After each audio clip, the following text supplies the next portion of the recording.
socks are not matching the outfit. I'm sorry. Kind of one of those things where you kind of forget sometimes one thing. You should carry extra socks in your car. I gotta start carrying extra socks everywhere. In the military, that's what you do. They're always like, you gotta bring up an extra pair of socks every time. It's like, oh, my feet hurt, son. Trade your socks. Literally.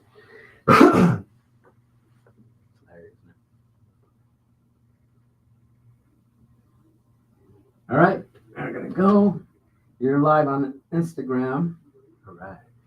Anyway, now you're live on Facebook, LinkedIn, and wow, you're all over the place, dude. All right, try to be sometimes. It's gonna be. Right. How we doing? What's up? Ahijado. Padrino. That's right. That's right. It's been a long time. Man. That's right. How many years now? It's been a while, huh? I think I was at least 8 years old, 9. When I first met you, I met you on a football field. Yeah, playing football and getting in a little fight, little scuffle. That's how long we've known each other. Good evening, everybody. Welcome to OC Biz Live. And today we're going to do an interview, and it's going to be bilingual. Va a ser bilingüe en inglés y en español. We're going to talk to Oscar, mi ahijado here, who's coming back from the Army, and we're going to talk about a lot of things. Remember, my show is my show. I don't have to end in 30 minutes. I can go as long as I want. I can cuss. I can do what I want because guess what? This place is mine. It's Luis. We do whatever we want here. This is my spot right here. So welcome. Today is January 22nd, 2025. Windy here in Orange County, California. And I'm so thrilled to have Oscar Avalos, who's in the process of getting reinstated back into the regular life. So we're going to talk to him about a couple of different things. First thing I always like to do is let's find out who Oscar is. Let's find out a little bit about him, how old he is, all the things that he's gone through. So just tell us where you grew up, tell us who you are, obviously, and what your plans are and what you're thinking of doing here in the community. And I know you're coming back and you want to do a lot of great things in the community. You got Instagram right there, you got Facebook, LinkedIn, and YouTube right there. YouTube too. Yeah, wow, yeah. So well, first of all, we do it all. Do it all. Exactly. You gotta be able to be resourceful, right? But first of all, namaste. My name is Oscar Avalos. I am 29 years old, and I am a native from Orange County. Born and raised. Actually moved back to California. We left when I was born to Chicago, and obviously there was a lot of opportunity at the time. It was in the 90s, right? Yeah. And so we ended up going back to Chicago with family that's over there. And we were there until like 2001. Wow, what are you saying? 20 Logan Square?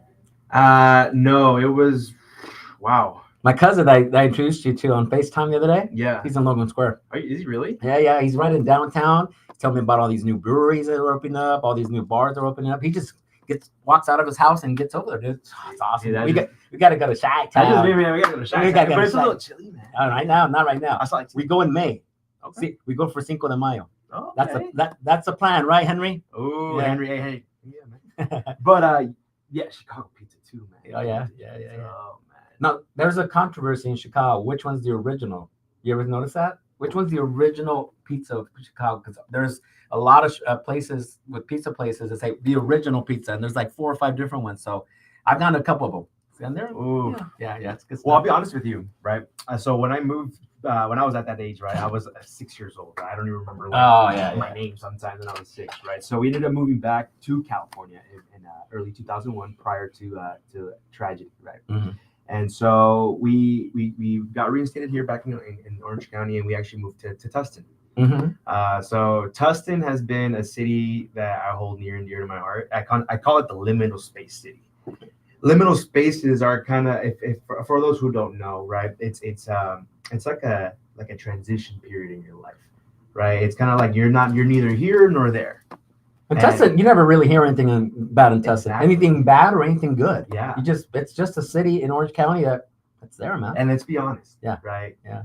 Irvine is a beautiful city, right? Right. Santa Ana, I love Santa Ana because I consider myself from Santa Ana. See, the thing in Santana, that's what you say. Santana. Santana. In Santana, we have all the good stuff. Oh yeah. All the tacos, all the the raspados, the lotero. But you know why? Here's the ticker, right? Yeah. A lot of my family's from Saguayo, Michoacán. Órale. Right. So Puro Saguayo. Puro Saguayo y Chiquito Primo. Pero mucha gente de Saguayo les comentan que la gente se está pues moviendo para Santana. Y dicen, váyanse para Santana, hay una tocaría, que sé qué. Haz de cuenta, Santana es Saguayo chiquito. Yeah. Well, you know, Santa Ana has a sister. Santana. Bueno, I'm trying to. Santana. He's over here correcting me. Santana has a sister. They're the Saguayo, Michoacan, and Santana actually have connections. They actually, the mayor of Santa Ana, goes to Saguayo, and the mayor of Saguayo comes to Santana. They're sister cities because there's so many people from Saguayo in Santana. See? Yeah. There you go. Yeah. And that's why I say I consider truly myself from Santana. I went to school there. I'm an alumni from Santa Ana College. I have to say it like that because, you know. Yeah. You know. But I went to St. Joseph's School too as well. Shout out to St. Joseph. And I feel like the culture here is very different, right? Mm-hmm. Like, of course, you know, you go to surrounding cities, and I feel like that's the beautiful part about Orange County. You go to surrounding cities, and everybody has their own culture. Oh yeah. You know, you can go to Irvine, you experience a lot of Asian culture. You know, you go to Santa Ana, you experience a lot of Mexican culture. Mm-hmm. You go to like Westminster and you go Vietnamese. You start noticing that Orange County is the melting pot of diversity. Oh yeah, definitely. Right. And to me, that's why I feel like it's a beautiful thing. Yeah. You know, but I consider myself truly from Santana. And I feel like I will always hold it near and dear to my heart. That is why I work obviously a lot with Luis and trying to provide information and resources for Santana. You know, being a kid from Santana, that I truly feel like that's I leave my liminal space behind. Yeah. I feel like I can't leave. You know, I was in the military. Yeah. You know, and I came back. You know, a lot of people, How long has it been since you got back? I actually I exited the military in December of 2023. Okay. As I was processing out and everything, I ended up moving back to California the first week of January. You were in Washington, state of Washington. State, yeah. For how long? I got there May 2020. 2020, right? Pandemic. Yeah. So the pandemic that's a story, right? Yeah. Because I actually went through training when the pandemic hit. So I feel like this is gonna sound crazy. I feel like I'm gonna touch on this a lot. I feel like a lot of the stuff that big events have been liminal spaces for me because of the fact, right, that like when I was going through TRADOC, which is the training aspect of the military, and we'll dive deep into that in a little bit. But Army, right? Military, Army, yeah. Army. I'm a Army. You know, I wanted to be a Marine. I ain't gonna lie, but I have a lot of respect for the Marines. But yes, I went Army. So why didn't you go Marines? So at that time, they didn't allow people with tattoos. You know, you couldn't have a tattoo. But once you get in, you can get tattoos. You can get tattoos, but they have to be able to be. You have to cover them, right? That was my issue. I was already tattooed. I have a sleeve. What is this, Disneyland? Right, that's what I'm saying. Right, the devil dogs. That's what they call them. They're like, kill. They're very you know what I mean? Like yeah. And then you can't go in because of the tattoos. I respect it. I understand it. Okay. You know, because that's why the saying is the few, the proud, the Marines. Right. The Marines, to me, I feel like I honor them. I respect them a lot. They're my brothers at the end of the day. You know, and I understand the pride. Okay. You know, and that pride it reflects on the entire military. Got it. You know, and I feel like all of us, right? You know, soldiers, Marines, sailors, we're seamen, right? Seamen. That's a little joke. That's what I'm saying. That's a little joke. You want to be in the Navy? You're going to be a seaman. You came like that, you won't end like that. You know what I mean? But yeah. So I like that in the military too. There's a lot of diversity. If you guys are wondering and why Oscar's very I'm going to say you're very colorful. I am. He's always been a colorful kid. I remember one time he invited me. He's like, "Hey, I'm going to be rapping." I'm like, "What?" Yo. And I go and I see him and he's on stage like rapping and shit. And I'm like, House of Blues? No, it was at Observatory. Oh, yeah. I performed at the Observatory. Yeah. Man, I've done a lot of stuff, you know? Yeah. But that's the thing. Eres mexicano, cabrón, pues por eso. Pues por eso. Tienes que hacer muchas cosas. No más eso. Es que we grew up in a way that my parents, right? They were like, do your potential. Right. You know? I struggle with that because I call it the firstborn syndrome, right? Where you have to kind of figure out life on your own. Yeah. And especially being a son of immigrant parents, right? My parents immigrated here back in the 90s, and you know they didn't have their residency up until just recently. Mm-hmm. And the way that they did that is through me. You know, I was able to give them a parole in place with my military service, and now my parents can can roam freely.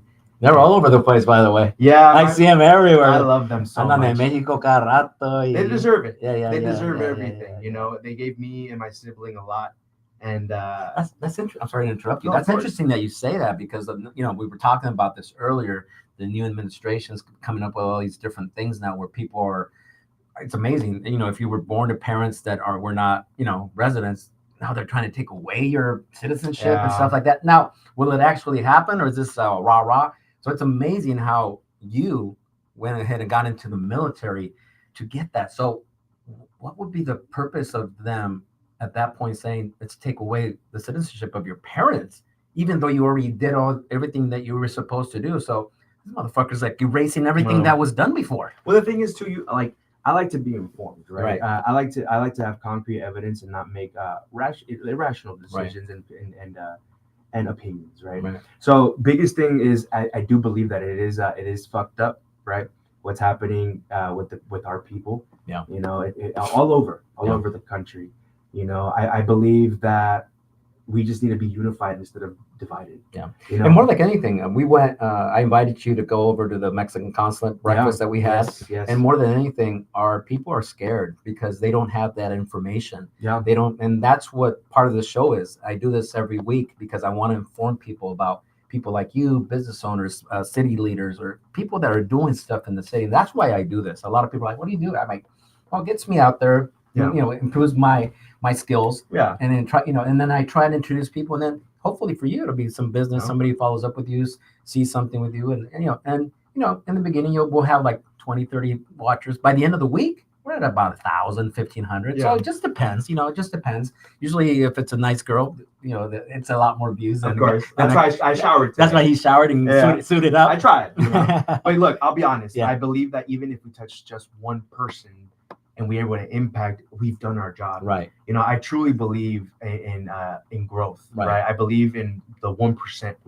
Right. You grow 1% every day. Right. And I feel like a lot of people they make these goals, right? And they look at them and they can't decide whether to start here, to start there, to start over here. Yeah. And if you just break them down, you'll be able to get to where you want to go. It's kind of the same concept that I do with networking, whether it's in English or Spanish. I tell people there's 50 people in that room. You're not going to meet 50 people in the room. Right. And most of the time, people will come to the networking event, they'll mingle with somebody, and sometimes they'll leave. And you'll be like, I wonder what that guy did. I wonder what kind of business he was in. Right. So this Friday, we're having a networking event. Right. And part of the conversation will be you just need to connect with one person. Right. Not the 50 that are here, not the 20 that are here, not the 10 that are here. One person. Make that connection, have a conversation, have coffee, have whatever you want to have with them, and make an actual connection, hoping for a possible collaboration, and hopefully for you to make a community. And that's what OC Biz does. And I love that. Yeah. And I love the fact that we're able to add to it. Like, right, we consider ourselves assets. I consider myself an asset. You're an asset, right? We have to look at ourselves like that, and whatever we can provide to the community, that is the whole purpose of this. Right, whatever this asset can give back, I've done my job. Yeah, right. Yeah. And I wanted to touch on what you said about in hopes of a collaboration. I wanted to add to that. I believe that the best way to even get to that is understanding why you're doing what you're doing. Right. So if you're able to truly guide the conversation in a way that you can relate to that person, you're gonna get where you're gonna get to. Right. Right. Because most of the time, business is done because you relate. Right. Right. Business is done because you can find common ground with somebody and say, "Hey, I like you, man." Yeah. Even if you don't like the guy. See, that's another thing. When I have networking events, they're like, "How come there's like 10 realtors in the room?" Well, because you might connect with the person, a man or a woman, doesn't matter. Yeah. And you might not connect with the other 4. Yeah. But if that one person makes you feel good or gives you enough information or is knowledgeable, you go with that person. Exactly. And it doesn't. You got to sell yourself. I always tell people when they come to events, I'm going to bring you in. I can't sell your business, dude. You got to sell yourself. You're the door. Yeah, exactly. You are the door. And most of the time, I feel like a lot of us are, when we reach the door, we're afraid. Afraid to knock on that door. Or even be like, hey, I don't want to touch that. But you got to do it scared. Yeah. Go, even if you're scared, even if you're afraid, send it. That's what we used to say in the military, right? We like to say, full send, man, I was an artilleryman. So I was just gonna ask you that. So let's talk a little bit about. We've been talking business. That's because that's what we like. Yeah, right. We're entrepreneurs. Yeah, That's what we do. So it's hard not to stay in the moment. We're not in the past. Yeah. We're in the future sometimes. Yeah. But present moment. So Tell me a little bit of when you got to the Army. Tell people, I don't have no idea because I never considered going in the Army, military, anything like that. That was never an option. But I see some kids out there, especially nowadays, that need that, discipline, need to have somebody overlooking them and telling them what to do. And I've seen kids go into the military and come out a better person now, way better person. So tell me a little bit how they decide. You were an artilleryman. How do they decide if you're going to be, driving the tank? How do they decide if you're going to be the maintenance guy, barriendo and shit? Or the cook, right? Or the cook. Yeah, the cook. And then when you come out, and then when you come out, when you come out as a cook, man, you're a chef or whatever, dude. Yeah. So tell us a little bit of how that was. I know there's obviously the training. Yeah. The training, and then how do they determine, Mr. Avalos, you're going here? Okay. That guy's he's going here. Yeah. How do they determine that? So let me just tell you kind of how it happened, right? From start to finish, right? That way you can have an idea. Okay. We do have time. It's what I'm saying. It's my show. That's what I'm saying. It's my show. It's my time. So whoever wants to hop on, hop back off, and go have dinner, come back on. This is gonna be a military story. So you're gonna do it. So I do remember it was a Tuesday. My mom actually came in, and it was during the time that Trump was doing this current situation, what he's doing now. With ICE raids, right? And at the time, I was getting ready to go out, right, to have a good time. Wasn't even 24 years old, I was a single father at the time as well, and I was taking care of my kid, and I wanted to have a good time that one night. And then my mom was like, "Hey, I kind of have a situation, and I got to ask you something. There's a risk of this, and I was wondering if you could do this favor for me." Blindly, without a doubt, I said sure, and from there, I went to the recruitment station. I went to the Marines first. They told me no, and then I went to the Army station. But it was a blessing in disguise. The reason that I say that is because in the Marine Corps, you do not pick your job, right? And in the Army, you do, and that is through the ASVAB. So a lot of people take the ASVAB in high school. I did not take the ASVAB in high school, but I took it at MEPS. I truly don't know what MEPS stands for, but MEPS is an experience all in itself. So once I went to the recruitment station, I was speaking with the sergeant first class, and he was like, "Hey, well, these are the list of jobs that you qualify for." Oh, so they tell you where you're after you've taken the ASVAB, after you've taken that test. Because the ASVAB is an aptitude test, right? Okay. They're measuring where you're good at. What do you do? What are you good at, right? And so I wish I would have taken it a little bit seriously, and I can say this truthfully, right? I didn't do a good job, right? I was tired. I went into the military a little older, right? I was 24. Yeah, I turned 24 when I was in there, but yeah, 24 truly, and I was like, I didn't really care that much. I just wanted to get it. You just wanted to do your time. Yeah, I just looked at it kind of like just time. Yeah, and I wish I would have tried a little bit different. If I can go back, which I would, right? But I would do things differently. You have no second thoughts of being in the military? Definitely not. What's that? You have no second thoughts of going to the military? I would, absolutely. Yeah. I love it. I the culture is amazing. My brothers are amazing, right? But we'll talk into that a little bit more. But anyways, as I was.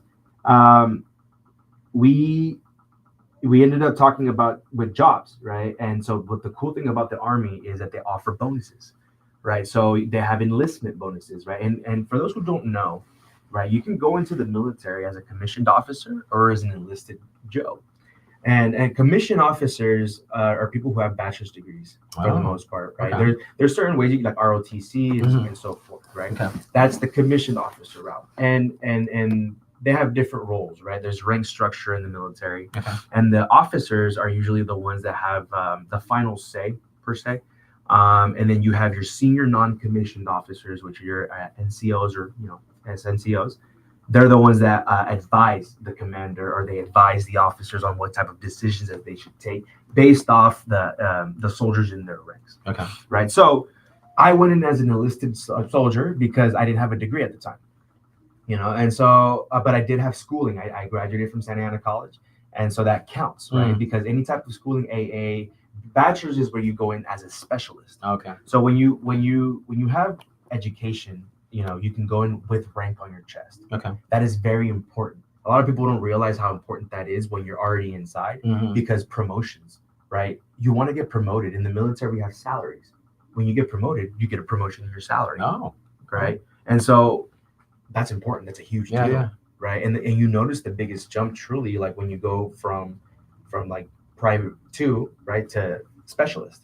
Or and then you start going into the sergeants, and then like you start going to staff sergeant, so forth. You can move up, and you can make really good money in the military, right? If you're besides all the benefits too. Absolutely, right. Everything is how you manage yourself, right? And that's why when I would lead soldiers, I would always ask them, why are you broke?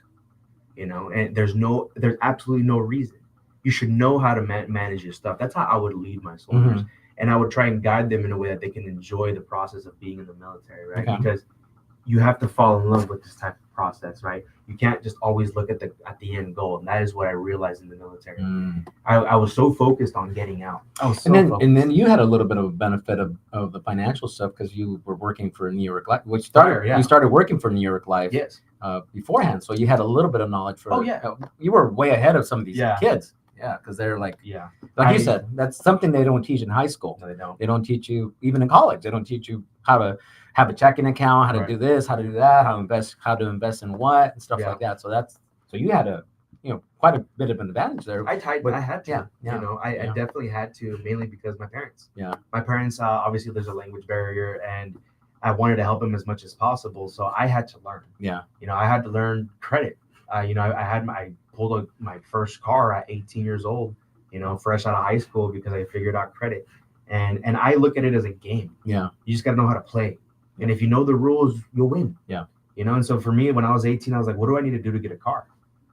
Because I wanted to be independent and so forth. Right. Yeah. And so I figured it out. Right. And it's the same concept. And I think that is what's propelling me more into giving more information to my community. Right. Something that I can be an asset and a resource for somebody else, right? Because that is what we need to do, right? But we can't always focus on like collecting treasures here, right? We have to also collect treasures in the afterlife. Yes.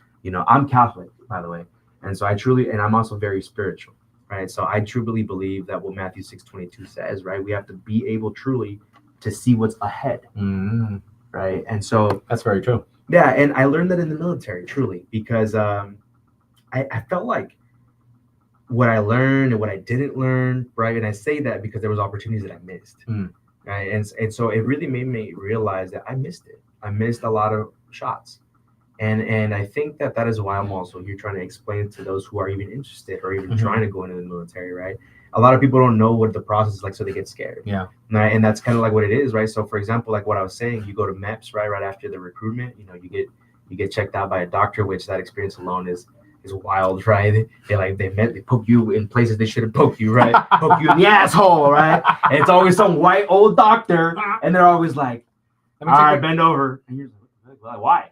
And then you're there, they just bend over, I gotta check your asshole. That's exactly how they say it too, man. Yeah. Because in the military, we're blunt, right? We say how it is. Say how it is. Say how it is. And usually, right, we talk amongst ourselves like that. Right, but when we talk to civilians, it's yes, sir. Yes, ma'am. It changes like that. Yeah. But we understand the culture. That's why I appreciate this podcast. Yeah. But you go to MEPS, you start forming up in line. They start asking you about your medical, right? Your medical problems, if you have problems. And from there, they it's kind of like the last stop, right, before they ship you off on this silver jet.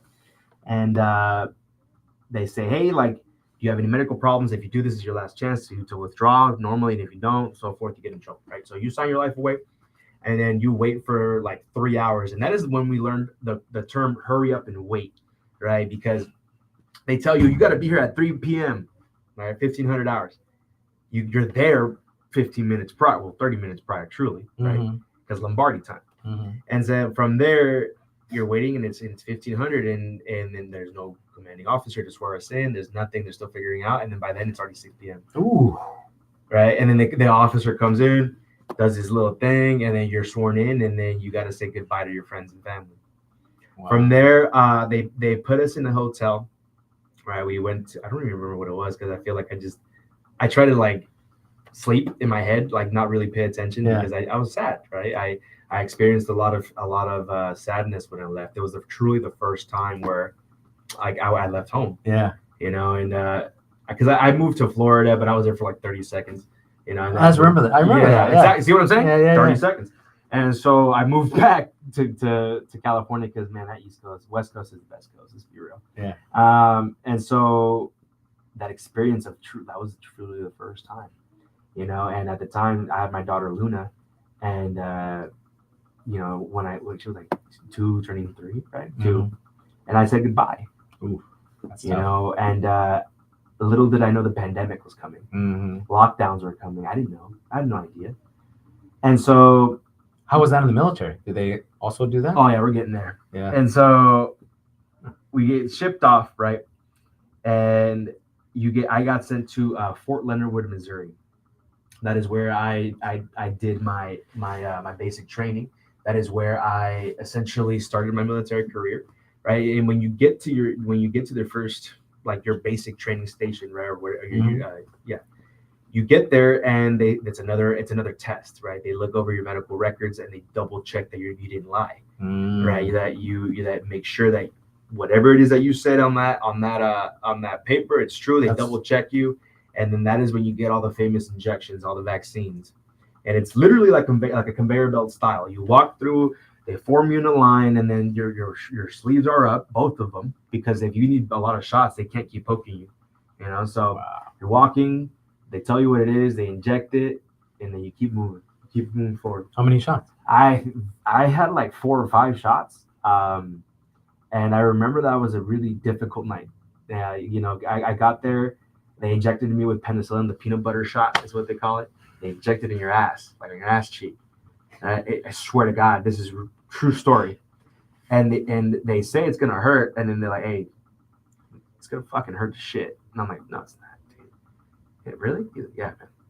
All right, full send. Dude, it hurts so bad, to me at least, right? And so, but that penicillin shot, I feel like, killed anything that I had, or any type of anything is dead. It's dead. Because that night I couldn't stop sweating, this and the third. And that specific night, a kid, he wanted to leave, and I remember this kid. He wanted to leave. Yeah, he wanted to leave. Couldn't handle it, you know, and he said he wanted to kill himself. And so, in the military, a lot of people they think like, oh, like if you say like this, you'll get out, right? Don't do that. It's the only way out is in. You got to go through it. You know what I'm saying? Like you got to embrace the suck. Embrace this, because if you don't, it's gonna get shittier. Yeah, and that's what happened with the kid. He was a holdover for months, like months. He was in that. It's like prison, you know, because you're there. You have no phones. You can't talk to nobody. Right, there's a drill sergeant constantly there yelling at you. Everything is done in a precise way. You shower with everybody. Yeah, you know what I'm saying. And you got to sometimes worry about the weirdos, man. There's a lot of people that go into the military that they're just not right in the head. Yeah. You know, they go in and they I want to kill. You know, let's be real. That's what happens. Wow. You know, and so you got to also, you know, keep your eye out. You know, and obviously being a kid from Orange County right here, and I grew up in the area. I grew up always with my eyes open. Sure. Yeah. You know what I'm saying? You always got to watch what's going on. You got to always watch Duke in the sky. Yeah. You know, and so I couldn't sleep. You know, I wasn't able to be comfortable. I was sitting there and I was rolling around, sweating. I was like, how many fucking days am I going to be here? Because they don't tell you. That's probably the one thing about the military. You have no idea what tomorrow holds. Exactly. And kind of like life, but that's in a different way. But it's beautiful. Yeah. You know, because it's stoic. You know, like for me, the obstacle became the way of my life, right? Because little did I know that years later, the military was going to be the best thing that ever happened. Oh, okay. You know what I'm saying? It was one of the best decisions that I made, you know, and help somebody else. But in reality, it was for me. You. It helped me. Helped you. Right. And so when I was at reception, I remember, and I would hear from like the different people that were working in the air, like, hey, how many days are we going to be here? They yell at you. You can't talk, right? It's one of those things where you're like, like Matilda in the school. Remember the movie Matilda? Yeah. It's like that. It's like that. But worse. You know what I'm saying? And 10 times worse. Well, you can't talk to nobody. It's the first time you're experiencing this type of order. Yeah. You're not used to someone constantly yelling at you for minimal things, but it's necessary. Mm. You know, those little things mean the most. Of course. You know, I didn't realize that making my bed every single day mattered. It matters. It matters. It matters. It's atomic habits. Yeah. There are atomic habits that were instilled in me from the military. Mm. I didn't have those habits. You didn't do that before? No, absolutely not. No, and I can admit that. Yeah, absolutely not. No, I was lazy. Let's be real. You know, even you ever seen that? There's a video going around on Instagram. There's a military guy. I don't remember what part of the military he's from, but he says, if you do your bed every single day in the morning, you seen it? Yeah. I've seen it. He says you've accomplished one thing. Exactly. Every single day. And there's a lot of kids out there that don't do that. Yeah. There's a lot of kids that se levantan los cabrones, se van a la escuela, and they come back and they go to bed and your bed's all messed up. Yeah. I was taught myself when I got up, brushed my teeth, did my bed, combed my hair, except when I had hair. So but you know, but it was one of those things.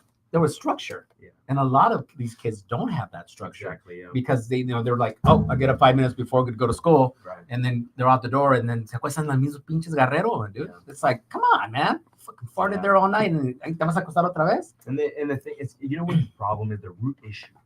And I'm learning this right now too. You know, I'm not even 30 years old, but it's because we negotiate too much with our emotions. Yeah. You know, negotiating with your emotions is the beginning of the demise, right? And the reason is because you know you have to make your bed. Yeah. Right? Because making your bed, right? If you had a shitty day, your bed's made. Yeah. Right? Exactly. If you have company over, you're trying to show the house, right? Or you're trying to do something. Yeah. This is how you live. Yeah. You know, I was 300 pounds. I decided to lose some weight. Yeah. Because how the hell am I going to have someone take me seriously when I don't even take care of my own body seriously? Yeah. Your body's a temple, right? I was in a position, right, where I was pre-diabetic. I was in a position where, man, like I couldn't even move correctly. Yeah. You know, and so I decided to take a change for myself, and that is what the military also teaches you. But it's those little atomic habits of being able to make your bed, right? Standing tiptoe to a line, just a line, you know, or making sure that your shoes are shined, or making sure that your uniform is pressed. They all matter. Yeah, it all matters. Coming here, like I'm not even gonna lie to you guys. Prior to this, I was at Disneyland, but I'm in a suit. Why? Because I understand the meaning behind all this. Mm-hmm. And it's when we understand those meanings, like making your bed, getting dressed for a suit, for a podcast, for a good friend, for a padrino. You want to make sure that I'm bringing this asset to this podcast. Yeah. If I showed up, all fucked up. We call it all the time, ate up. Yeah. Hey, guy, you look ate the fuck up. Because that's what you say, but you got to say it with a knife hand when you're sorry. Yeah. Hey, sorry. Like, no. Yeah. Hey, you ate the fuck up. Because they'll come and their boots are all like messed up. They're not bloused correctly. Their shirt's coming out. Like even me, I keep trying to fix myself because I just in my head. Head, yeah. I have to be. You know what I'm saying? Yeah. And it's one of those things. And if you look at people, I told you earlier today I was at the DMV, dude. There's people in there in pinches chanclas and pajamas, and then you're looking at people and you just go, "Ese güey ni se peinó," and he just showed up like this, and it's like. I know it's the DMV, but there's like no self-awareness of people. Andan nomás como sea. It's because of the fact that like we've lost value. Yeah. Right. There's not only this country in general as a society. Yeah. We've lost the meaning of value of life in society. Right. So in order for us to truly understand how we're going to be able to change that, we have to start from within. If you want to change something, you got to be the change you want to see in the world. Yeah. You can't go judge someone if you're ate the fucked up too. Yeah. Wow. You know, and so for me, right, that I took that to heart. I learned that in a way where I realized like, hey, if I don't do what I'm supposed to be doing, they're gonna punish me. Yeah. The drill sergeants will make the wall sweat with me. Yeah. Because that means a lot of push-ups, a lot of corrective training, boy. Yeah. Corrective training sucks. Yeah. Right? It's like how the saying goes, right? You're either going to be smart or you're going to be strong. And in the military, I mean, shit, you got to do both. You got to be both. You know, and Smart, so strong. you got to. It's one of those things where you got to learn how to survive too. The military is it's a big life, it's a big structure, and the thing is too, you got to learn how to move up. You got to learn also how to talk to the right people, right? You got to learn customs and courtesies. You know, stand at parade rest, go to attention when you salute an officer, right? All of these things matter. Yeah. And a lot of these Joes, even currently, like they don't see that, right? And I let them know, hey, yo, man, like look what you're doing. You know, you have a great opportunity. You have benefits, right? I'm a disabled veteran, right? I can still work. I can still do my thing, and I love the fact that they still take care of me. Yeah. To this day, I'm a veteran, and they're still taking care of me, right? I have benefits, right? GI Bill. I can go to school, right? If I don't want to go to school, right? My daughter. Yeah. You know, I don't have to pay property taxes. All of these things I had to figure out on my own. Yeah. You know, and the thing is too, and that's part of what our conversation was about, talking to. You know, I have a couple of different friends. I'll introduce you to. Did I introduce you to Big Dave, football player? Okay, I'll introduce you to Big Dave. He does a lot of things with veterans. Okay. And I also have my friend Christine. Oh, Christine will be there Friday for our networking event. Okay. Shout out to Christine. Yeah, so she does a lot of things with veterans. She's actually in a group called Patriots and Paws. Oh, okay. So I've heard of them. You've heard of them? So yeah. So I'm part of American Legion, which is it's a group for veterans when they get out. Post 291. Shout out to Post 291. Out in Newport Harbor. Okay. So we're a little bougie out there. You know, got a yacht club and everything. Which is cool because if you are a veteran, come brother or sister. You know, come over. We'll take care of you. Yeah. You're more than welcome to join our post. You know, we are one of the largest posts in California. Nice. Yeah, Post 291. And so the community lives on. Yeah. You know, and so a lot of vets don't realize that, right? When they get out of the military, they're lost, right? A lot of these kids are going in at 18 years old and then coming out 4 years later confused. Yeah. Right? Everything changes so drastically, right? It changes in a way where I came back and I couldn't even see Disneyland through the freeway anymore. Right, I used to be able to see. You can see, like, you were drive through the 5 freeway and you said, "Oh, the Disney, the mountain." You see the Matterhorn. You see the Matterhorn mountain. Now there's hotels, like there's everybody, like got like self-driving cars. Right, not saying that Washington's a third world country, but sometimes, but it definitely is. It's calm. Yeah, a lot of the places in this country are just calm. Yeah, we notice a lot of this high speed and hustle and bustle of California, especially SoCal, right? Yeah. We forget to be in the present moment, right? Yeah. So Washington and here we're very, very different. But state of Washington. The state of Washington, right? But yeah, man. But you lived out there for what, 3-4 years? Yeah. Yeah. By the time you were in the military. Yeah, through the time. Well, not all the time. From Missouri, they shipped you to Washington? May 2020, yeah, because actually I did, like I said, my basic training at Fort Leonard Wood, and then from there, when I was assigned to Alpha Company. I went from doing my 10 weeks, right, of basic training, which we called it prison. And it's definitely never been in prison, but it definitely it felt like it, right? Yeah. Because it's a bunch of guys in what we call the Bay. And it's a big hall room type of thing with a bunch of bunk beds lined up, right? And you're just sleeping with like 32 guys. Dude, it is, man, the worst experience ever, because you got 32 motherfuckers, dude, and they're all snoring, farting, talking, doing not things that they're not supposed to be doing, right? They're in the bathroom giggling, and I'm like, dude, it's 11:30. Go to bed. We gotta wake up at 5, bro. Come on, whoa, dude. You gotta sleep with your rifle, right? Your weapon. Oh yeah. Yeah, man. I mean, they assign you a weapon, right? Because that is our tool. That is what we defend this country with, you know. And so you gotta figure out how to put it under your pillow, and you're sitting there, and I feel the freaking trigger somehow, you know. And my ID tags, my dog tags, right, for the civilians. My ID tags are like, it's like, dude, man, this sucks. But you gotta embrace the suck, because sometimes it's better to observe and shut up.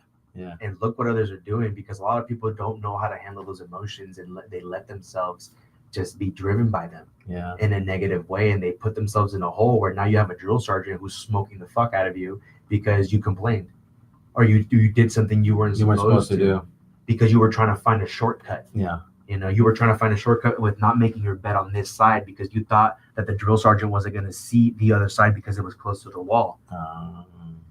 It's the little things. How did we know that he was going to look over and say, "Oh, that's crazy"? He grabs the mattress and sends it. Right? Drill sergeant favor. But I'm like, dude, there was a time too when we were at Fort Leonard Wood. I remember this like it was yesterday. It was a snow day, right? Because we couldn't train. We trained in the snow, right? But we couldn't. The field that we were going to go to was a no-go, right? So we had to we stayed inside, and the drill sergeant was like, I was writing a letter, and drill sergeant comes in, walks around, you hear Eddies. So everybody goes, to the position of parade rest, and the drill sergeant is walking, right, and he goes to me because he sees my letter. We weren't doing anything, but I was usually the one that was quiet and stuff like that. Like I'm not always quiet, but I definitely I was colorful in my own way, right? We're smart, but I didn't cause trouble, right? And so from there, I was like, all right, what is gonna happen right now in my head, right? He goes up to me, he's like, all right, grabs my letter, throws it in my face. And he goes, who the fuck said this was personal time private? Oh, shit. And I was like, negative, drill sergeant, nobody did. And why the fuck are you writing? I don't know, drill sergeant. And so, he smoked the dog shit out of me, but I would see the similar type of discipline with other Joes. Yeah. And they would fight back. Really? Oh, like they would argue. That happens, right? Yeah, you can't somebody can't keep quiet. That's like you arguing with the judge. Yeah. You know what I'm saying? Yeah. That's like you arguing with your executioner. You can't do that. Your way out is in. Yeah. You gotta go through it. Yeah. Because if you do that, dude, it'll be easier. Yeah. Just embrace the suck, accept it. Yeah. And COVID was among us at that time. Ooh. People were getting sick, shit like that. I was gonna say, yeah. So people were getting COVID. Yeah, because I actually went to basic training October of 2019. Okay. And then we had a little winter break where I came back to California for on leave. And then we went back in January and we were starting to hear about COVID. And that is when President Donald Trump killed an Soleimani. Mm-hmm. I was at basic training when that happened. I was actually in TRADOC, a lot of training with a lot of deaths with high leaders. Mm-hmm. I was in basic training when I heard the ISIS leader that was assassinated as well. And I remember the celebrations because for us, obviously, we do not stand for terrorism. We do not accept it. And so for us, when we heard those, we were excited. We were happy because that means you guys can rest and be okay. Okay. You don't have bombs back home, And so that was in January. And then we also started hearing about lockdowns at that time because people in the military, right, people were getting sick, And then I managed to get shipped out to my next duty station, which was Fort Sill, Oklahoma. That is the home of the artillery, right? Because I was a 13 Mike, still 13 Mike, I guess. But I shot rockets for a living. I shot rockets and missiles from a HIMARS, And so the HIMARS is a high mobility artillery rocket system that can shoot short to medium range missiles. Okay. So I had to go to Fort Sill, and I made a lot of friends in basic training because obviously they're your brothers. And so from there, I would say my goodbyes. We had family day. Everybody was really excited because we made it, to this point. So we were all thinking, shit, man, we get our phones now. We can we can communicate with the world. Right. You know what I'm saying? TikTok was coming out at that time too. So everybody was making TikTok, mill talk type, And so we were excited, Fort Sill was even more difficult, I would say.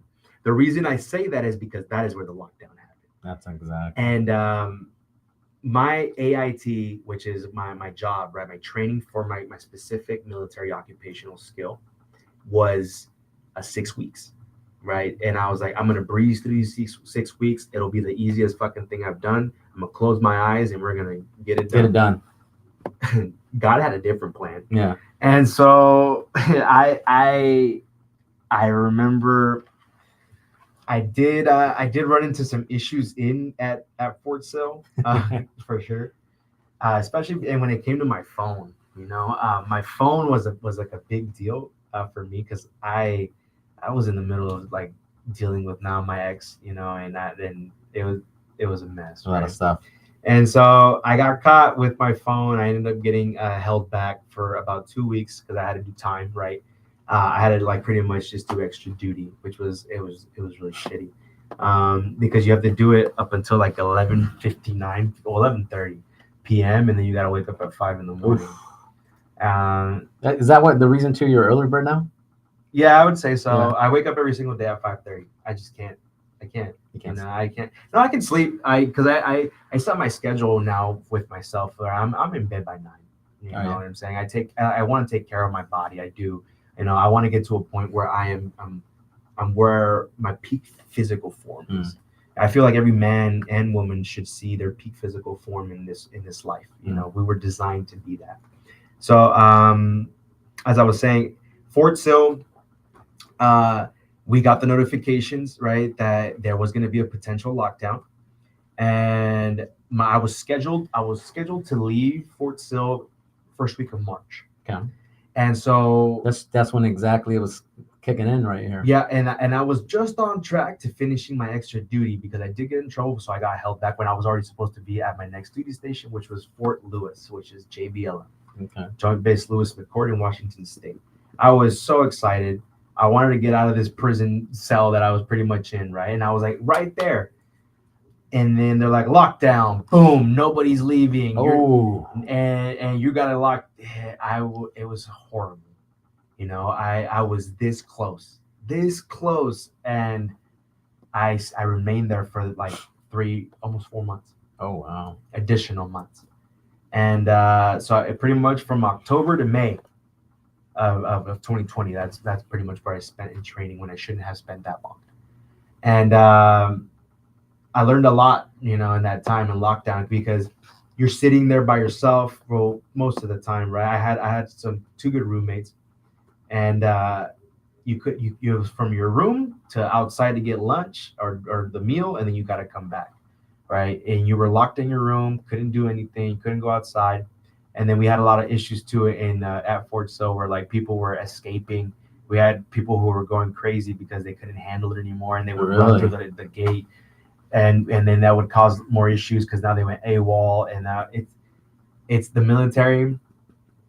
It's changed a lot since I've been in. I mean, it changes constantly, but at that time, there was a lot of aggression, more aggression, and that's okay because when you go to war, you're not going to be playing patty cake. No. You know what I'm saying? So I understood the mission. I understood the assignment, but from there, I embraced the suck. I learned a lot about myself. It's a lot of the wisdom you gain from yourself is through being by yourself. Yeah. You have to be able to be by yourself to know who you are. Yep. And I think that was the beginning of who I was becoming. Right. And so I embraced the suck, right? And I went through it, and then May hits, and I get orders. I remember I was like hitting up on Facebook generals from like the freaking brigade, and I was like, what's going on? I want to go to my next duty station type. I hadn't seen my daughter in so long, and at the time my girlfriend. And so May rolls around, right? May 6th. No, I think it was May 6th. 12th, excuse me. May 12th, 2020, I touched down in Washington State, and at the time, the flights that were being handled, they were like cargo flights. I remember it was specific to the unit that was going to the destination. There wasn't any like commercial flights. I remember we landed at Boeing Field, which is it's not like an airport, but we landed there. And that is when you can see your family. That is when you've made it. You're a soldier now. You're no longer a trainee. You've fucking made it, right? And you're celebrating, but you're also traumatized already. Yeah. And so you're sitting there like, okay, what's next? Yeah. What am I supposed to expect? More pain, or Force Com is not like that. Force Com is your job. You're 9 to 5. And it's cool. It was actually really cool, and I got there. I was introduced to my unit, and I was able to finally establish myself in Washington State. I had my family move up with me. I bought a house during COVID. I sold a house during COVID. Bought another house during COVID. You know, I took advantage of my benefits. I'm still taking advantage of my benefits, Yeah. you know, and I feel like kind of like that is the reason why we're here too. You know, we want to be able to spread the same type of knowledge to any type of veteran. You know, I work closely with US vets too as well. And, you know, they help me propel myself too, because when I came back to California, I wasn't in the best shape. I wasn't in the best spot in my life, you know, and I'm always appreciative of the people who truly put their hand out for you. You know, they stick their hand in the fire for you. And those are the types of people that I will build lifelong relationships, lifelong friendships, you know, and now fast forward a little bit over a year later, I'm here, I'm in a suit, I can help. Yeah. You know, I can give back what I received. Right. You know, because that is the law of the universe, right? Karma. You have to be able to give back. You can't just keep taking and taking and taking from the universe. No. Can't do that. So that is why the military to me is an important factor of my life, and I carry it very deeply. I carry more pride now as a veteran than I did before when I was a soldier. You know, and it happens, but I think that's because I didn't value what I had, and now I do, and I'm trying to teach others to not go through that. What's the best advice you can give a kid out there that's considering going to the military? What's like one thing that you probably had no idea about, and then you experience it, you're like, oh shit, this is not that bad, or this is not good. It's like something like that. I mean, there's a kids or parents or people watching out there, because you know there's kids out there that, especially in Santana, that they want to get away. They want to go somewhere else, and they're like, maybe the military is my way out. Maybe this is how I end up doing something or different or something like that, and I can leave that one bedroom apartment that has 10 people living in it, and maybe go to the military and do something. I mean, and that happens quite a bit, because you don't see your way out. You're thinking you're not gonna be open up a business. You're not gonna go to college. So maybe the military might be something. And then the benefit of it, the benefits, and then even like you said, like what you did for your parents, trying to get that, especially now during this time. That's what's going on. I mean, you can put up. I don't know how, I'm not a lawyer. I'm not an attorney, but I mean, I put up. We play one on TV. I play one on TV sometimes. There you go. But I mean, I did a parole in place with my parents. You know, and I did it through the military, and it gave me way more. The military is not a scary thing. The piece of advice that I would give someone is the obstacle is the way. Right. You have to let it go. Fear is the same thing as having faith. You both things require you to believe in something you cannot see. You know what I'm saying? Things that have not existed yet. You know, that reminds me, you know, I taught confirmation. Yeah. So I used to tell my kids exactly the same thing about faith. I go, you know how faith is? And they're like, what? And it's like Wi-Fi. It's there. Exactly. And it's helping you, and you can't see it. And they're like, and I go, that's how faith is. That's what God is. He's there helping you, but you can't see him. God is great. And so so these kids were like, oh shit, you know. Oh, that was actually after that. Oh, for real? That's actually after that. So after that, my girls went to confirmation. And I was dropping them off, and when I was dropping them off, Padre David. Oh, dude. Padre David's like, hey, you want to be an assistant? I'm like, no. He's like, just come be an assistant, because we don't have assistants. I'm like, okay. So the teacher was a guy that had the biggest accent, and this class was supposed to be in English. But the kids spoke Spanish, but they wanted it in English. So the teacher came in the first week, and they're fucking cracking jokes on him, because he's like saying things that he shouldn't be saying, and some of the things that were coming out of his mouth. I'm like, I didn't understand. So like they were fucking cracking jokes on him. So he goes back the next week, and they're still cracking jokes on him, and I'm just like trying to ignore it, right? And I'm the assistant. Third week, he don't fucking show up. Oh shit. He don't show up, and I'm like, I go to Padre David. I go, hey, he didn't show up. I'm like, who's gonna be the next teacher? You. And there I am. Y le dicen el sapo. El que estuvo ahí, ese pónmela ahí, ese quiso estar aquí. ¿Cómo ves? But you know what though? But it's one of those things. We call that what? Green light. Right. Yeah. I remember when me and Luis reconnected again.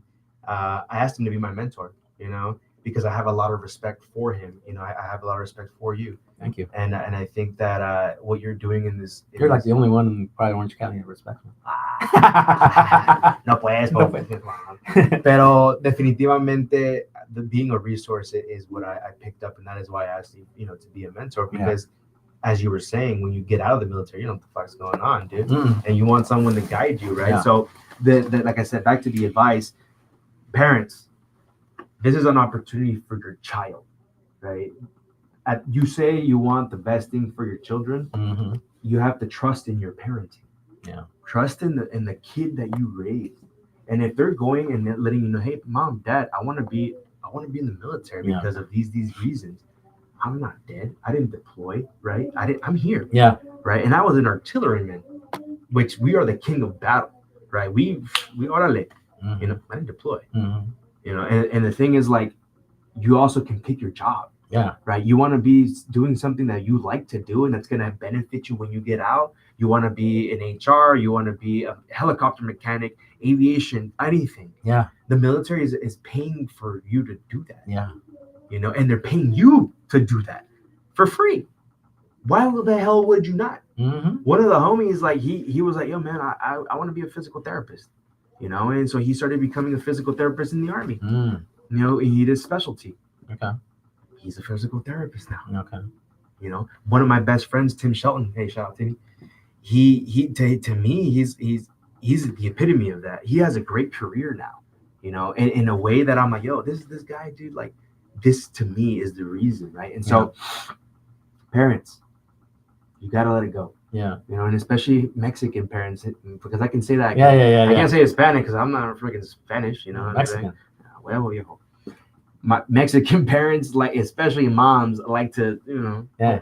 They don't want to let go. Yeah. You know, you can be like fucking 50 years old. Trust me. Oh yeah. And it's always a way to reel you back. I had that in, conversation you know? with my mom today. I was like leaving the house and she's like, "Hey, I'm gonna make lunch at 2:00.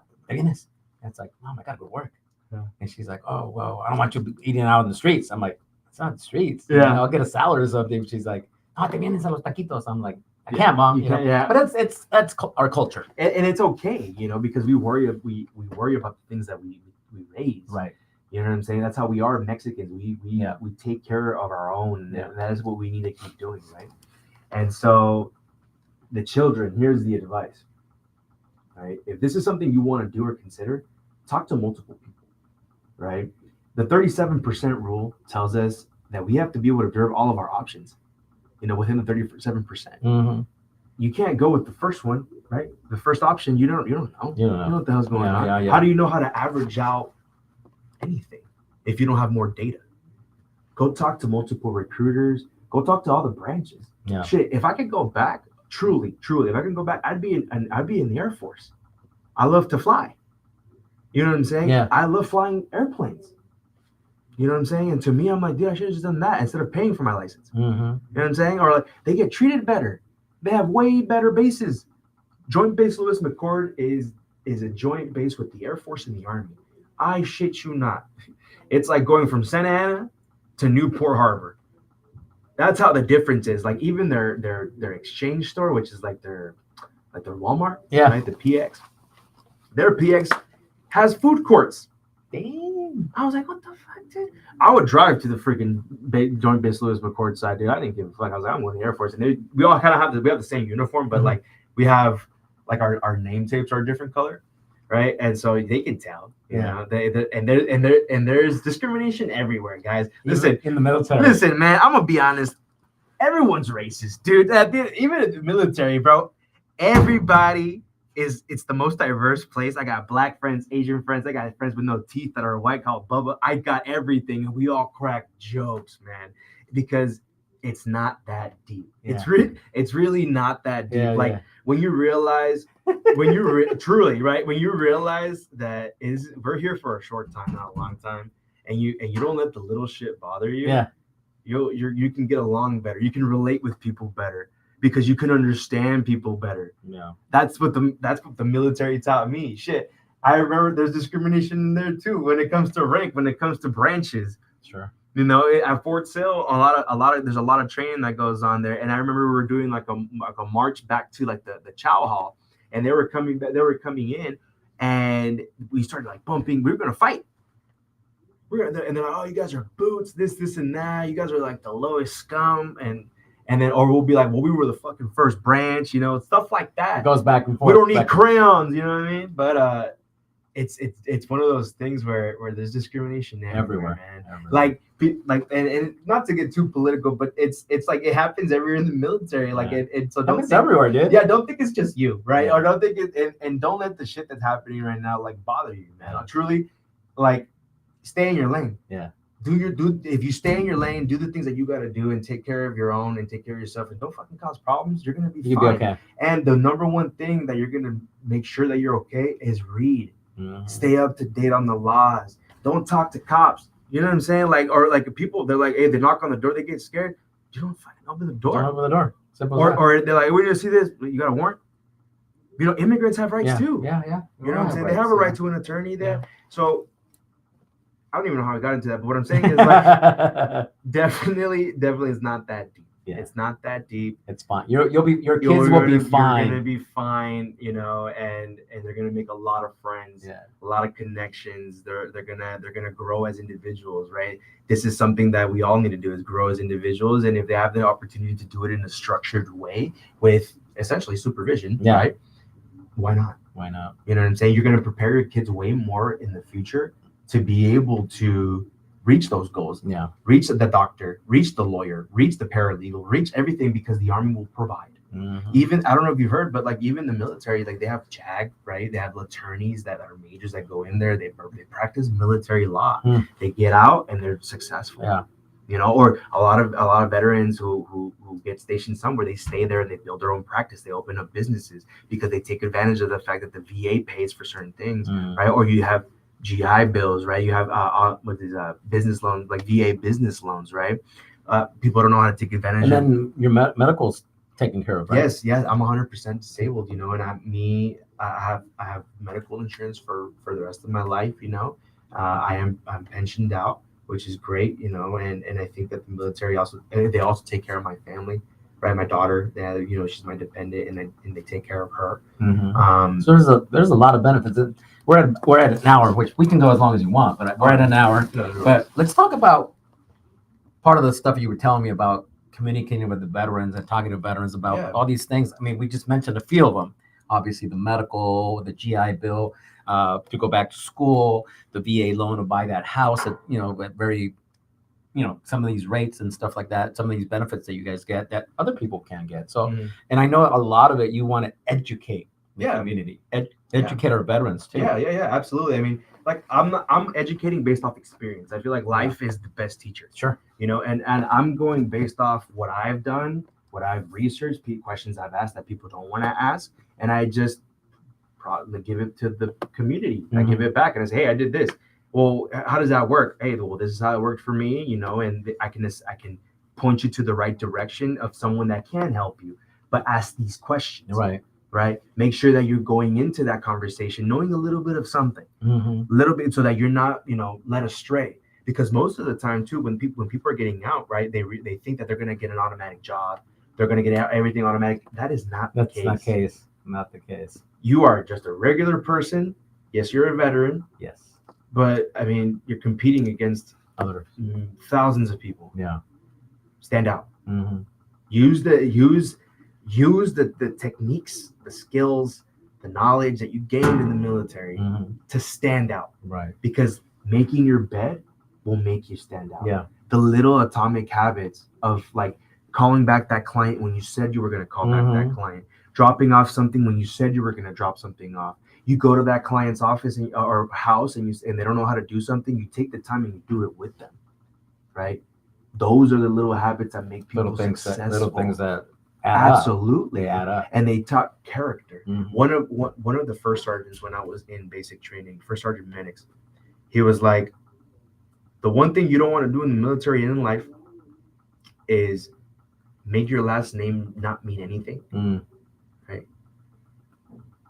And your character. True. Right? The one thing that people don't realize is every single conversation that you have with someone is an impact on their memory of you. Yeah. Everything, they will remember you, and it will remember you for the worst things that you've done. Yeah. Right? Yeah. So make those habits so automatic that literally you're just do, even if you don't want to do it, your body just does it because you're naturally you're in zombie mode. A lot of people don't realize being in zombie mode for good habits is not a bad thing. Yeah. Habits are designed for us to literally make life easier. Shout out to Atomic Habits. It's a good book, good read. But that is what the military taught me. It can teach your kids that, right? It can teach them how to self-advocate. Yeah. You know, a lot of people don't know how to self-advocate these days. They don't have the courage. It teaches you that. Yeah. It teaches you to speak out. Be a leader. Say it with your chest. Women too. I've seen women more badass than me. You know, I've done some cool shit. Yeah. Dude, one time we did combatives, and there was a girl that called me out. Yeah. I was like, "Hey, dude, I can't, you know, like, hey, come here." I was saying, dude, no, we did it. We fought. She pulled my ass with pugils. It was like, bah. Yeah, she's sick. Dude, she's cool. But I have friends, you know, for the rest of my life. Yeah. You know, and that's something that you have to. And obviously that improves your social skills, your communication skills, your ability to make contact and make those really good communication issues or resolutions to basically get out in the world, because that's also being lost by a lot of these kids on social media, on the video games, whatever it is. Not saying don't do it. I'm just saying limit that to a certain point, because they're losing the ability to talk to people, see people in the eyes, shake hands, and have a conversation with somebody. Nowadays, people don't want to talk to you on the phone. Well, you know why, right? They want to text you, or they want to email you. My opinions, right? I'm 29, so I guess I'm considered what, Gen Z? I think some shit like that. Yeah. You're not a millennial? No. 95. Yeah, I'm a Gen Z. Damn. So the reason is because everything is so accessible. Mm-hmm. We live in a world where you can get anything delivered nowadays. No shit. They got drones, and Amazon got drones over in Arizona that will drop your shit off for you. Really? That's insane. Like, we live in a world where like that. Yeah. You know, and that happens with people too. Yeah. You don't serve me anymore. I think, you know. Yeah. Get someone else. Dispensable. As everybody is replaceable in any fashion, right? If you don't text me, I'm gonna go find someone else. Yeah. Even relationships, right? Yeah. You're scrolling or whatever, and you find a reason why your partner doesn't like you anymore. Out of that mouth. Yeah. You replace before you get rid of something. Yeah. There's no discipline anymore. There's no value, is what I was saying earlier. So the thing is, I think personally, right, is what I said earlier. We need to stop being so divided. Yeah. Value life, because let me tell you something. We're going to die. Yeah, of course. Right? And when you realize truly how you could lose your life today, tomorrow, God forbid, any day, really, right? But it's going to happen. You start to value your life. Mm-hmm. You start to value the things that you do in this world. Yep. You start to say, oh, shit.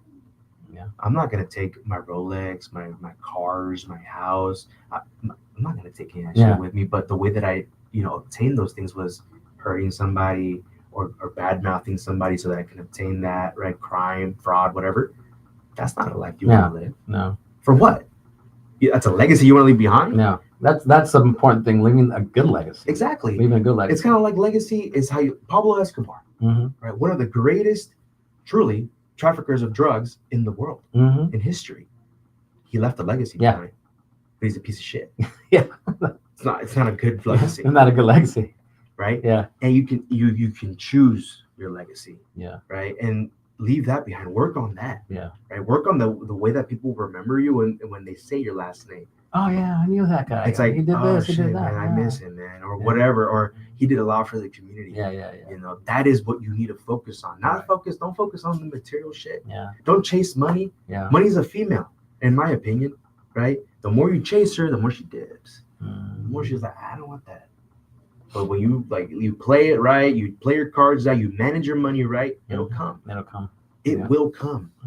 And so that is what I work with right now too. I did that with New York Life, a while back too. And you're back with your life. I'm on that process right now. Yeah. So I work closely with a really good friend of mine she's an agent.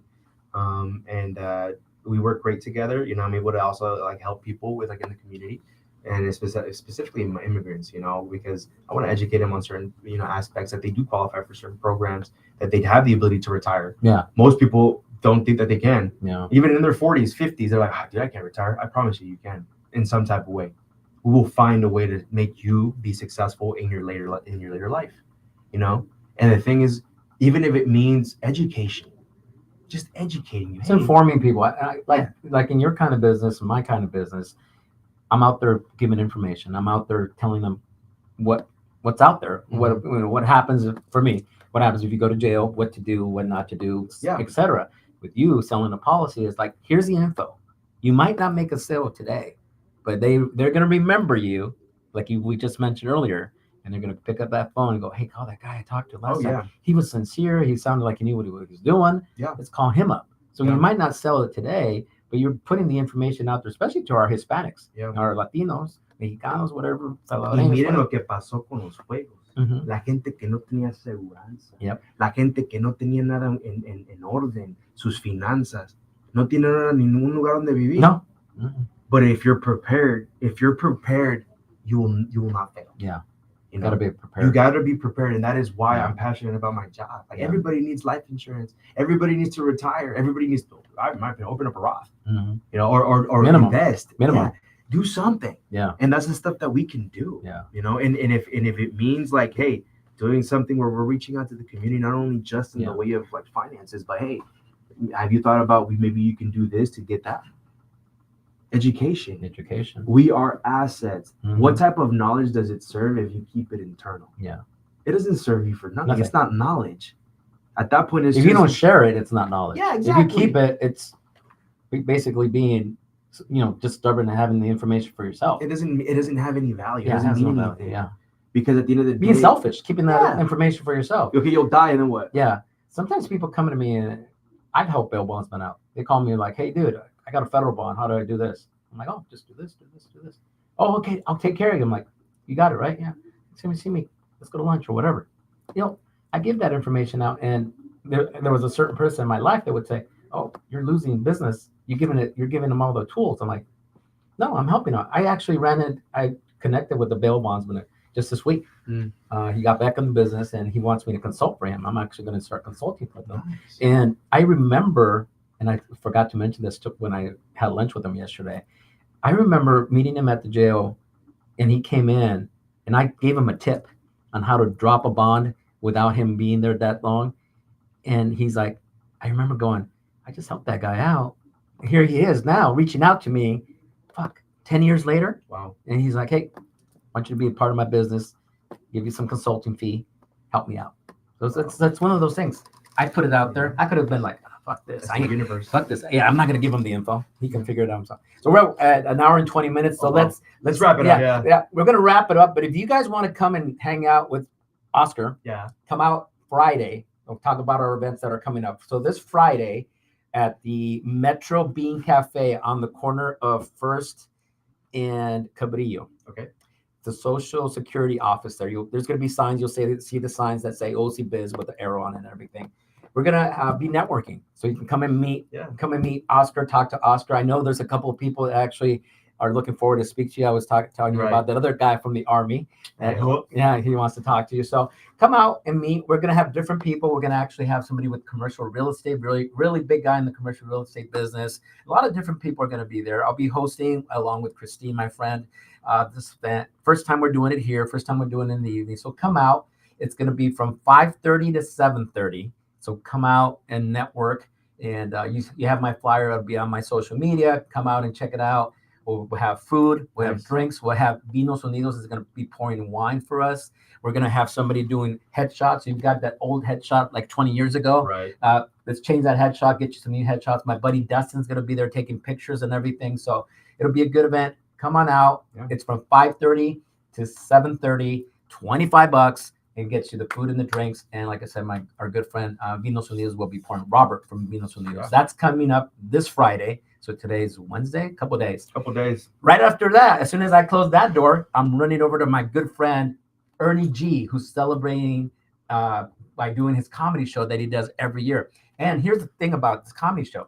He fundraises for DACA students. Nice. So this is something Oscar's going with me. We're going to go right as soon as we're done with that event. I'm pulling my arrows and vámonos. It's in Bellflower. Starts the show starts at 9 o'clock. So too easy. we'll be good. We'll be good. Yeah, so we'll head on over there and have some fun. You know? I won't be in a suit, so you can approach me and be like, "What's up, Dave?" You know what I mean? We'll change right there, man. Yeah, that's what I'm saying. I'll be in a suit for the networking event, and boom, I'm on us. And then we'll be like, "Ah, well, let's go." So Ernie's a personal friend of mine. He's the main guy. He runs this thing.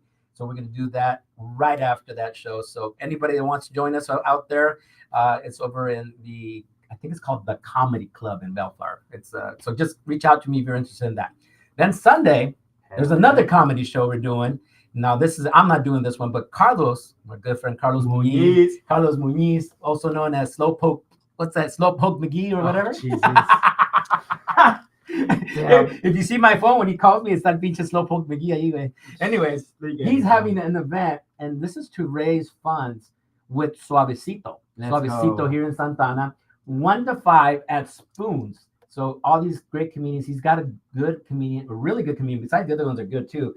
Jerry Garcia, not the guy with the ice cream, the other guy. This guy's a comedian. He's supposed to be a really good comedian. Okay. Also $25, and you'll be able to hang out, be there.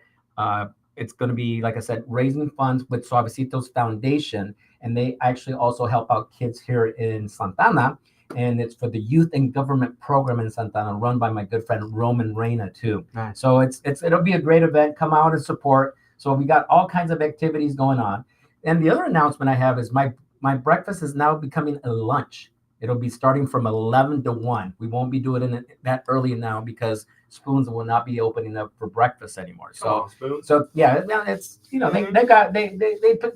costs a little extra to bring people in for breakfast. Oh, of course, yeah. So we went ahead and switched it over to lunch. So I'll put up that flyer. I didn't want to put up that flyer yet because there's so much shit I got going on that I didn't want to mix people up because they're asking me if when's Ernie G? When's this? When's that? So let's go ahead and just as soon as we're done with this week, I'll post that. It'll be January 31st, Spoons networking event in Español. So maybe I'll have you as a speaker, man. That'd be great. Yeah. Me vienes y hablas con la gente, les dices en New York Live, todo en español, you switch over I just switch the chat, boom, switch it over to español. Sí, ya está.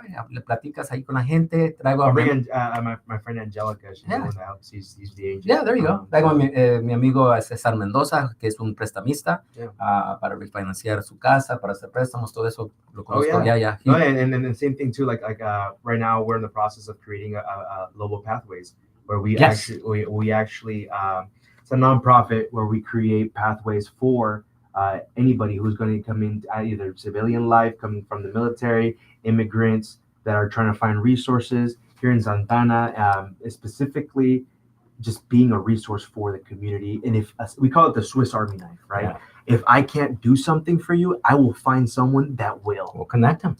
We will make sure that you will get the tools that you need to be successful. Nice. That is what we're working on right now, and I'm really excited for that. And it's Lobo? Lobo, Lobvo. So it's gonna be L like a wolf. Yeah. That's my nickname.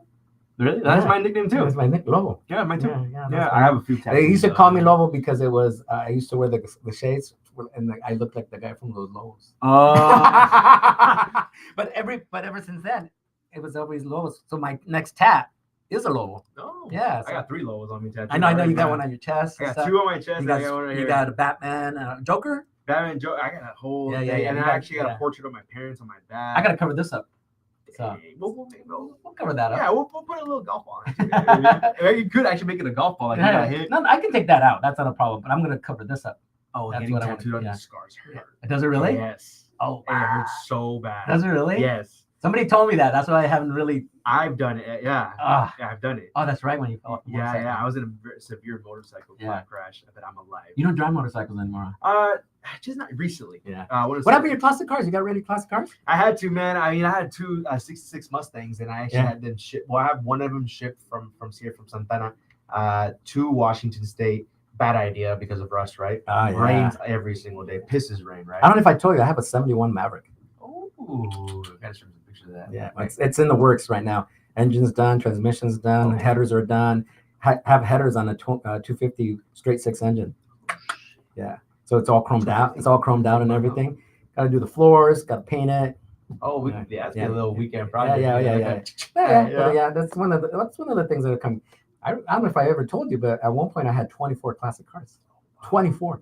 So when I got sick, I started selling them, Yeah. selling them, and that's basically was my savings account, right? Wow. That's what kept me going. Well, yeah. I mean, you got to be able to give Yeah. something up to get, you know, something Yeah, here you have return. to. So right now I have just that. I have a 69 GMC truck. Oh. I have one of those, and I have my little S10 that I Yeah, I drive. saw that. And my little OC Biz. everybody, everybody trips out of my little truck, but that thing goes everywhere, dude. Yeah. Tijuana, like you got Dude. pinche Fresno. Yeah. No me dejas esa chingadera. That's what I'm saying, Yeah, man. but you know, and I throw stuff in there. You should have seen it. I don't know if you saw the pictures of when we did the jacket drive. Oh yeah. You know, Yeah. they had. I was like, like a lowrider, dude. Lowrider. You had it slammed with donations. Donations, but yeah. So you know, I just keep, and that's just my little truck that I keep in my driveway for anything. But then I've been driving it. I'm like, You're enjoying it. Yeah, I'm just gonna because drive you found the value of what it is. Yeah. You're not looking at and people are like, hey, I had the Porsche. You see? Yeah, I've seen it. You saw the Porsche. You saw the Range Rover. You saw everything. Listen, I've known him damn near 20 years, right? And I swear to God, you've always been the type of guy like that. You're just always on top of it. You always have the nicest things. You were always like go mentality, you know, and just watching how you bounce back from life. Is in itself admirable. And that's one of the things I think once I got that second chance and stuff, I said, I don't need that. I just need something to get me from here to there. Yeah. I got rid of I still have like a nice watch collections. I have Hamiltons. I don't know if you're familiar with Hamiltons. Yeah. So I have Hamilton watches, but I got rid of I have a Tag, and I have what's the other one? I forget the other one, but they're nice watches. Yeah. But that was like that point where I made 5 G's today. Let me go buy a watch. Yeah. You know, but it's one of those things that's my Apple Watch does the same thing. The same damn thing. And I wear my Hamilton to to the nice place where I go to nice dinners or events and stuff like that. Yeah. So that's so it's one of those things you just learn. So of course. Well, I appreciate you coming on, man. Of course. We went an hour and a half. I told you we could go as long as we want, but it's a lot of. And we could go forever. We could go forever because we got a lot of stuff that we want to do, and I know you're gonna do great things with that nonprofit. I know you're gonna go do a lot of great things with the veterans.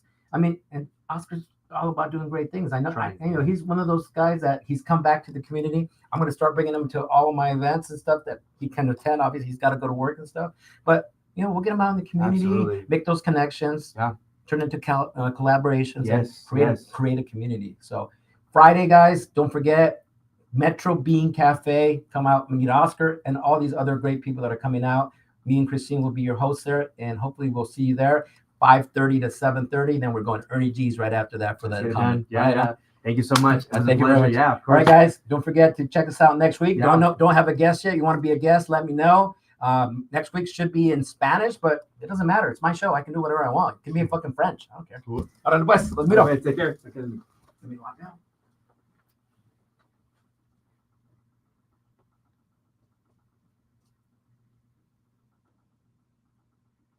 Okay, we're off of Instagram. Hour and 22 minutes.